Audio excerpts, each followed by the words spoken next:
Hey, this is Ben Solomon, and welcome to this episode of the Techno Leadership Show.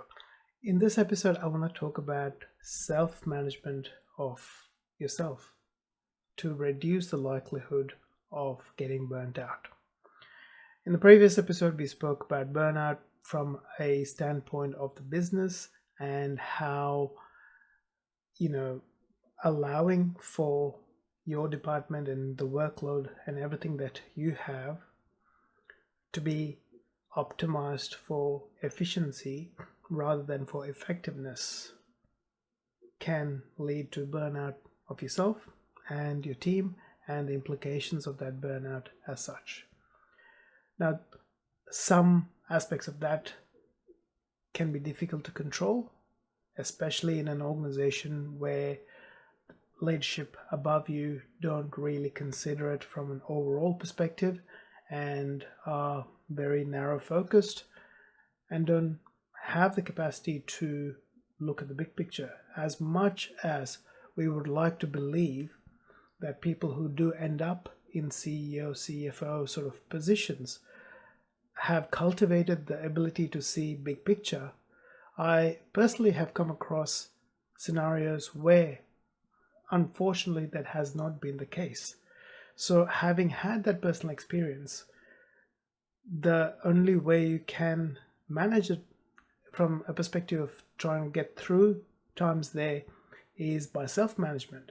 And after a certain point, even that we can't do too much about because there are forces that you can't control.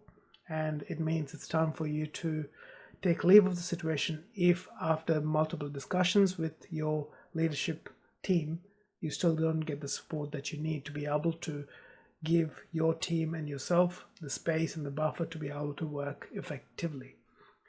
So what are things that you can do to take care of yourself? First things first, and this is something that I learned the hard way because I'm the sort of person who thinks, I'll sleep when I'm dead. I'll keep driving myself, and I've driven myself to burnout a couple of times. So when it's the foundational aspect that needs to be looked at is sleep. And it's something that I constantly have to work on because one, being naturally someone who is a night owl, someone who's more effective at night, I tend to do a lot of project work and a lot of thinking when it's quieter, when no one's around at night. And that means I'm shortchanging myself on sleep. End up going to bed late, but I still have to wake up and go to work at corporate times when I was in corporate work. That meant I was shortchanging myself in sleep because there was commute, all of the other aspects that was there to be taken care of. So trying as hard as possible to set aside 7 hours, if not more, for sleep, depending on how much you personally need, is very important. Because no matter how efficient or effective you are at sleeping,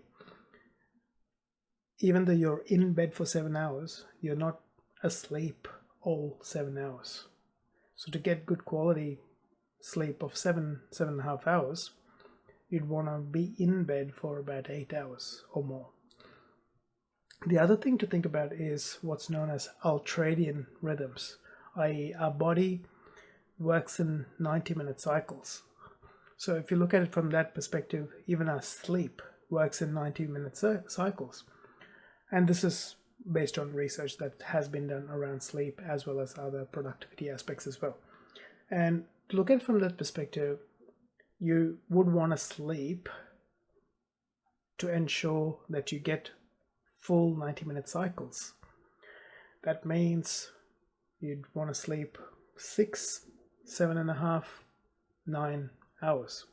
But to get those 6, 7.5, and 9 hours of actual sleep, you have to count in about 15 minutes or so for before you go to sleep, and probably about 5 to 10 minutes wake up time. So for example, if you want to sleep 6 hours, you need to be in bed about 6.5 hours to get that proper 6 hours sleep. And for 7.5, it's almost 8 hours. And for 9, you have to be in bed for 9.5 hours. You know what your required sleep is. Everyone's different. Some people can effectively function on 6 hours sleep. Genetically, that's all they need. But most people tend to thrive better on 7.5 hours of sleep, which means about 8 hours in bed, which is why we have the whole thing of 7 to 8 hours of sleep. And then there are some people who need about 9 hours of sleep, which means about 9.5 hours in bed. So based on how you function, you need to find the right rhythm, which means, yes, sacrificing on TV and other entertainment, which ultimately doesn't really add value to our lives or to our careers or to our well-being, and taking time to sleep. The next thing that you can do as a practice is a bit of meditation. If you're a religious person, you might be doing prayer, which is a form of meditation. So if you're doing about 2 to 5 minutes of that in the morning, 2 to 5 minutes of that in the evening, that pretty much covers you in that sort of area. But if you're a non-religious person, there are meditations where you can be just quiet, focus on your breathing, and that's all that needs to be done. Anywhere between 2 to 5 minutes is a good start. They say that the best, most effective is about 20 minutes, but there are times when you don't have 20 minutes. What do? 2 minutes is better than 0. So look at it from that perspective. Aim for at least 2 minutes. And if you can get beyond that, great. Then beyond that, having some sort of practice where you are learning something new on a daily basis, which means reading a few pages of a book, taking one module of a course, doing something like that that challenges you, helps you expand your awareness and knowledge in either your work-related stuff, health-related stuff, other aspects of life, or something that's of interest. Just having that expansion in your awareness and the fact that you are putting in time and investing in yourself is in and of itself helpful in feeling better and getting the most out of yourself and being more effective. And ultimately, all of that means it reduces the likelihood of burning out. Then exercise. Exercise is great for a lot of things. Having stronger muscles, bones, reducing the likelihood of age-related illnesses, all of those aspects. But also from a standpoint of hormones and things like that, it helps you feel good because of dopamine, serotonin, and those hormones being released after a strenuous workout.